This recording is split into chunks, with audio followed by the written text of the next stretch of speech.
அகிலமெங்கும் உள்ள தமிழ் நேயர்கள் அனைவருக்கும் பரம்பரை ஜோதிடர் உங்கள் மனோ பாலாஜியின் அன்பான வணக்கம். துலாம் ராசி நேயர்களுக்கு புதன் பகவான் பெயர்ச்சியால் ஏற்படக்கூடிய 3 கிரக இணைவு.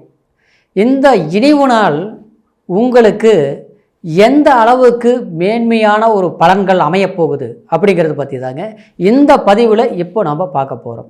முதலாக பார்க்குறவங்களா இருந்தீங்கன்னா சப்ஸ்கிரைப் பண்ணி பெல் பட்டன் அழுத்தி ஆல் ஆப்ஷன் கொடுங்க. துலாம் ராசி நேயர்கள் அப்படின்னா சுக்கிரனுடைய ஆதிக்கத்தில் பிறந்தவங்க. எப்போவுமே அடுத்தவங்களுக்காக நன்மைகள் செஞ்சு முடிந்த வரைக்கும் அடுத்தவங்களை கஷ்டப்படுத்தாமல் தான் வாழணும் அப்படின்னு நினச்சி அதுக்கு உண்டான ஒரு அங்கீகாரத்தோடு வாழக்கூடியவங்க தான் துலாம் ராசி நேயர்கள். ஆனால் உங்களுடைய அனுபவம் எப்படின்னா, எல்லாமே இந்த ஒரு காலகட்டத்தில் உங்களுக்கு ஒரு 30 வயசுனா கண்டிப்பாக ஒரு 50 வயசில் பட வேண்டிய கஷ்டம் நீங்கள் பட்டிருப்பீங்க. ஒரு 50 வயசுனா அதாவது ஒரு 80 வயசில் பட வேண்டியது எல்லாமே நீங்கள் பட்டிருப்பீங்க. ஏன்னா அடுத்தவங்களுக்கு யாருக்கு நல்லது செஞ்சோமோ அவங்களால சில சிரமங்கள், யாருக்கு உதவி செஞ்சோமோ அவங்களால பல கஷ்டங்கள், எல்லாருக்குமே நல்லது செஞ்சு இன்றைக்கி நாம் ஒரு அனுபவம் தான் கிடைச்சதே தவிர ஆனால் மற்றவங்களால் நன்மைகள் எதுவுமே கிடைக்கல அப்படிங்கிற ஒரு நிலையில் தான் இருக்குவங்க, அதாவது துலாம் ராசி நேயர்கள். ஆனால் அப்படியேப்பட்ட நிலையில் இருந்தாலும் எதிலையும் வெற்றி அப்படிங்கிற ஒரு நிலை அடைகிறதுக்கு முழுமையான முயற்சிகள் எடுத்து அதை அடையக்கூடிய வீரியம் தைரியம் உங்ககிட்ட இருக்குங்க. ஏன்னா ஒரு விஷயத்தை நீங்கள் நினைக்க மாட்டீங்க, நினச்சா கண்டிப்பாக முடிப்பீங்க. அது வேலை விஷயமா இருந்தாலும் சரி, தொழில் விஷயமா இருந்தாலும் சரி, அதே மாதிரி ஒரு குடும்ப பிரச்சனைகள் பணம் சம்பாதிக்கிற விஷயமா இருந்தாலும் சரி, எல்லாமே நினச்சது அடையக்கூடிய ஒரு வைராக்கியம் இருக்கும். ஏன்னா சுக்கிரன் தான் உங்களுடைய ராசிக்கு அதிபதி. அந்த சுக்கிரன் ஆட்சி நிலையில் உங்களுடைய ராசியில் இருக்கக்கூடிய நிலையில் இருக்கும்போது எப்போவுமே நீங்கள் ஒரு ஆடம்பரத்தை விரும்புவீங்க. அதே மாதிரி கௌரவம், தன்னுக்கு எப்போவுமே அடுத்தவங்க ஒரு குறை சொல்லிடக்கூடாது, யாராவது சொல்லிடுவாங்களா அப்படிங்கிற ஒரு பயத்தோடையே வாழக்கூடியவங்க. ஆனால் கண்டிப்பாக கடந்த காலங்கள் உங்களுக்கு எப்படி இருந்ததுன்னா, பல விஷயங்கள் பல நன்மைகள் அப்படின்னு நீங்கள் ஒரு முயற்சிகள் எடுத்திருந்தாலும் அதுக்கு உண்டான பலன்கள் சரியான முறையில் உங்களுக்கு அமையலை. ஏன்னா கிரக அமைப்புகள் அந்த அளவுக்கு இருந்தது. ஆனால் சிலருக்கு பார்த்தோம்னா ஒரு வேலையில் பார்த்தா பிரச்சனை, ஒரு வேலை சம்மந்தப்பட்ட விதத்தில் ஒரு இடத்துல நிரந்தரமாக வேலை அமைய மாட்டேங்குது, இடமாற்றங்கள் அமைஞ்சிட்டே இருக்குது. இங்கே போனோம்னா அங்கே கொஞ்ச நாள் தான் வேலை செய்ய முடியுது, அதுக்கப்புறம் பார்த்தோன்னா அந்த இடத்துல ஏதோ ஒரு காரணத்துக்காக வேலை மாற்றங்கள் ஏற்படுது. இப்படி ஒரு நிரந்தர வேலை இல்லாத ஒரு சூழ்நிலைகளும் சிலருக்கு ஏற்பட்டிருக்கும். சிலருக்கு பார்த்தோம்னா சொந்தமாக வேலை செஞ்சுங்க, பெரிய அளவில் நான் சாதித்தேன், நல்ல நிலையில் இருந்தேன். ஆனால் இப்போ ஒரு 1.5 வருஷ காலகட்டமாக எல்லாமே பயங்கரமான டைட்டாக போயிட்டு இருக்குதுங்க.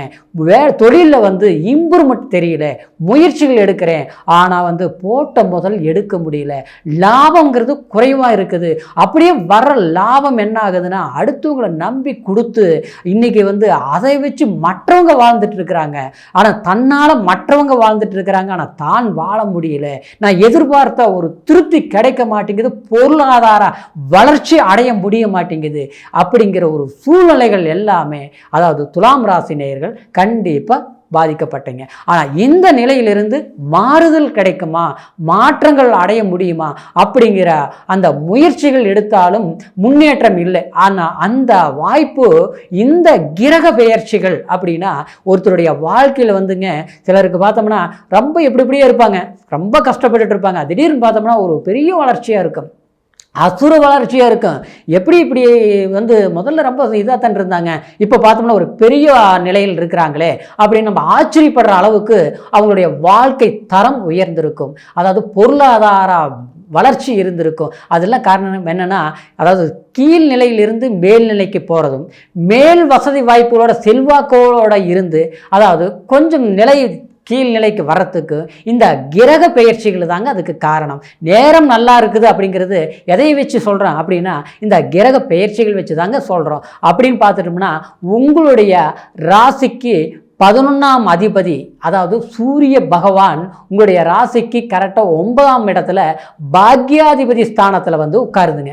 அப்போது அந்த பாக்யாதிபதி புதன் ஆட்சி நிலையில் அதாவது பாக்கிய ஸ்தானத்தில் அமர்ந்து ஒரு பெரும் அதிர்ஷ்ட யோகம். அதை விட உங்கள் ராசி நாதனங்க சுக்கிர பகவான் அதாவது 9ஆம் இடத்தில் அதாவது பாக்கிய ஸ்தானத்தில் அமர்ந்து தனிப்பெரும் சிறப்பு. இந்த 3 கிரக இணைவுங்க உங்களுக்கு கண்டிப்பாக ஒரு மன சந்தோஷம் மட்டும் கிடையாதுங்க. அதாவது நம்ம எதை இத்தனை நாள் பண்ண முடியலையோ, எதை இழந்தோமோ, எதனால் நம்ம கஷ்டப்பட்டோமோ, அந்த கஷ்டத்துக்கு பட்ட கஷ்டத்துக்கு பலன் கிடைக்கக்கூடிய சில வாய்ப்புகள் நிச்சயமாக அமையுங்க. சிலர் பார்த்தோம்னா நல்லா படிச்சிருப்போம், நல்ல ஒரு திறமை இருக்கும், படிப்பு கம்மியாக இருந்தாலும் எக்ஸ்பீரியன்ஸ் சொல்லக்கூடிய அனுபவம் அதிகமாக இருக்கும். ஆனால் அதுக்கு உண்டான வேலை வாய்ப்புகள் சிலருக்கு அமையாமல் இருக்கும். இந்த வேலை வாய்ப்பு நமக்கு வந்து நம்மளை விட கீழே படிச்சிருக்கிறவங்களுக்கு, கீழே அனுபவம் இருக்கிறவங்களுக்கு, அவங்களுக்கு கிடைக்கக்கூடிய ஒரு வாய்ப்புகள் தனக்கு அமையலை. அப்படியே அமைஞ்சாலும் நிலச்சி நிற்க மாட்டேங்குது, இருக்க மாட்டேங்குது, வாய்ப்புகள் அமையுது, தடுமாற்றங்கள் வருது. சிலருக்கு பார்த்தா ஆனால் இந்த துலாம் ராசி நேயர்கள் கலை நயம் மிக்கவங்க. சிலர் பார்த்தோம்னா கண்டிப்பாக அதாவது அரசியல் சம்மந்தப்பட்ட ரீதியிலேயே இருப்பீங்க. சிலர் பார்த்தோம்னா கலைமைனா அதாவது ஒரு சினி ஃபீல்டு, சினிமா துறை, அதாவது நடனம், நாட்டியம், பாடல் ஆசிரியர் சம்மந்தப்பட்டது எல்லா துறைகளிலும் துலாம் ராசி நேயர்கள் கவனம், அதாவது அந்த கலை நயம் மிக்க ராசியில் பிறந்தவங்க தான். உங்ககிட்ட ரொம்ப விஷயங்கள் இருக்கும், ரொம்ப அனுபவம் இருக்கும், அதை வெளிப்படுத்தக்கூடிய தன்மை நேரம் சரியாக அமையாது. ஆனால் தனக்கு கீழ் இருக்கிறவங்க எப்படியோ ஒன்றுமே விஷயம் இல்லாதவங்களுக்கு கூட சில வாய்ப்புகள் அமைஞ்சு அவங்க ஒரு பெரிய நிலைக்கு போயிருப்பாங்க. ஆனால் நம்மக்கிட்ட எல்லா விஷயங்களும் தெரிஞ்சும் நல்ல ஒரு நயமோட ஒரு திறமை இருந்தும் அந்த திறமையை வந்து சரியான முறையில் பயன்படுத்துறதுக்கு சந்தர்ப்பங்கள் சரியாக அமைஞ்சிருக்காது. சில வாய்ப்புகள் கிடைச்சும் அந்த வாய்ப்புகள் நிலைச்சிருக்காது. ஒன்று கிடைக்கும், ஆனால் கிடைக்கக்கூடிய நேரத்தில் ஏதோ ஒரு தடுமாற்றத்தினால அதை வந்து அது வாய்ப்பு அடுத்தவங்களுக்கு போய் சேரும். இந்த மாதிரி இருக்கக்கூடிய உங்களுக்கு கண்டிப்பாக இந்த காலகட்டம் உங்களுக்கு இந்த ஜூன் மாதம் 14ஆம் தேதியிலிருந்து பார்த்தோம்னா உங்களுக்கு சில வாய்ப்புகள் கண்டிப்பாக எதிர்பார்க்குற ஒரு திருப்தி, ஒரு சந்தர்ப்பங்கள் அமையக்கூடிய ஒரு காலகட்டமாக இருக்குதுங்க. அதே சமயத்தில் உங்களுக்கு சில குடும்பத்திலேயே கூட சில ஒரு மன அமைதி இல்லாமல் ஒரு வீடு கட்டலாம்னு நினைப்பீங்க, அது கட்டி முடிக்க முடியலைங்க, செஞ்சு முடிக்க முடியல. ஒரு பெரிய எதிர்பார்ப்பு, நம்ம வந்து செஞ்சு முடிக்கணும்னு ஆசைப்படுவோம், நமக்குன்னு சில கனவுகள் இருக்கும், சில எதிர்பார்ப்புகள் இருக்கும். அந்த எதிர்பார்ப்புகள் அதாவது செய்யலாம்னு நினைக்கிற போது கண்டிப்பாக அந்த முயற்சிகள் நமக்கு சாதகமாக பயன்படுத்த முடியாது. நாம் போனோம்னா அந்த வேலையை முடிக்கலாம், ஆனால் அந்த வேலைக்கு இன்னொருத்தர் தேவைப்படும். ஆனால் நாம் போய் நிற்போம், அங்கே வர வேண்டியவங்க கரெக்டாக வரமாட்டாங்க. அப்படியே பார்த்தோம்னா அடுத்தவங்களுக்காக நாம் ரிஸ்க் எடுப்போம், கஷ்டப்படுத்தி அவங்களுக்கு சில வாய்ப்புகள் ஏற்படுத்தி கொடுப்போம். ஆனால் நமக்கு உதவி பண்ணுறவங்க விட ஊதிரி பண்ணுறவங்க அதிகமாக இருப்பாங்க. இதனால் சிலர் பார்த்தோம்னா கண்டிப்பாக பண விஷயத்தில் கூட ரொம்ப இழந்திருப்பீங்க. அதாவது யாரை நம்பி கொடுத்தோமோ அந்த இடத்துல ஏமாத்திட்டாங்க, மோசமாயிருச்சு. 10 பேர் பணம் ஒருத்தர்கிட்ட வாங்கி கொடுத்தேன், அந்த பணம் இன்னைக்கு சிக்கிரிச்சு கைக்கு வந்து சேர மாட்டேங்குது. இன்னைக்கு கேட்டால் நாளைக்கு நாளைக்கு இப்படியே போயிட்டு இருக்குது. மாத கணக்கு வருஷ கணக்கு ஆகி போச்சுங்க. நான் வாங்கி கொடுத்த பக்கம் நாம் சிக்கிக்கிட்டோம், ஆனால் வாங்கினவங்க கொடுக்க மாட்டேங்கிறாங்க. இதனால் நம்மளுடைய பேருக்கு களங்கம் வந்துருமா, கெட்ட பேர் அவ பேர் வந்துருமா அப்படிங்கிற ஒரு பயமாக இருக்குதுங்க.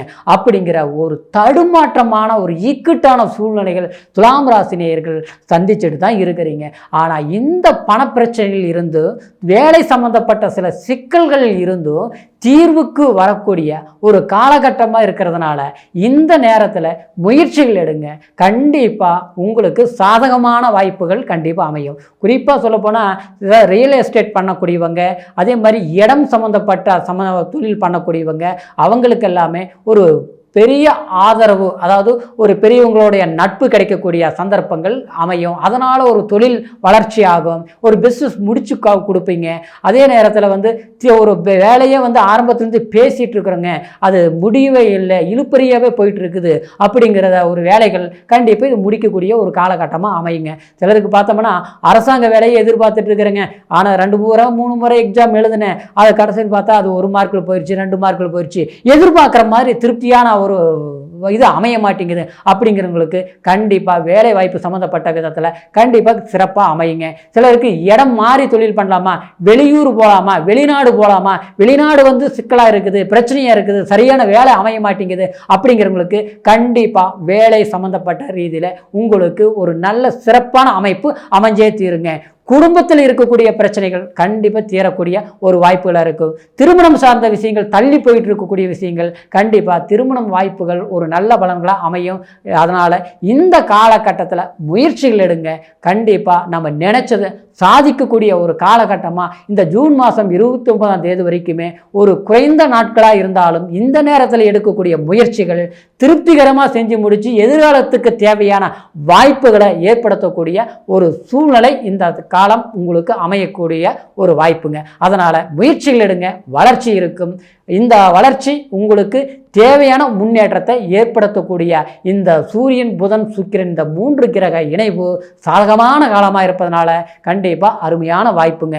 சரிங்களா? அதே சமயம் உங்களுக்கு சொன்னது எல்லாமே கோச்சார பலன். இந்த கோச்சார பலன் அப்படின்னா உங்களுடைய ராசியை மையமாக வச்சு சொல்லக்கூடிய பலன்களுங்க. இருந்தாலும் உங்களுடைய பிறப்பு ஜனன ஜாதகத்தை ஒரு முறை பார்த்துக்குங்க. ஏன்னா என்ன தசாபுத்தி நடக்குது, என்ன லக்னம், உங்களுடைய ஜாதகத்தில் கிரக நிலைகள் எந்த அளவுக்கு பலம் பெற்று இருக்குது, நம்ம ராசிக்கு என்ன தொழில் பண்ணலாம், எந்த மாதிரி வேலைகளில் சேரலாம், எந்த மாதிரி படிப்பு படிக்கலாம், எந்த மாதிரி படிப்பு படித்தோம்னா எந்த மாதிரி ஒரு சந்தர்ப்பங்கள் நமக்கு அந்த படிப்பு தொடர்ந்து படிக்க முடியும், அது நல்ல வெற்றியாக முடிக்க முடியுமா அப்படிங்கிற பல விஷயங்கள் உங்களுடைய ஜனன ஜாதகத்தில் தான் இருக்குங்க. சிலருக்கு பார்த்தோம்னா கல்யாணம் பண்ணி சில குடும்ப வாழ்க்கையில் சில சிக்கல்கள் சில பிரச்சனைகள் இருக்குதுன்னா அதெல்லாம் உங்களுடைய ஜாதகம் சுய ஜாதகத்தில் பொறுத்து தாங்க அந்த மாதிரி சில இதெல்லாம் அமைகிறதுங்க.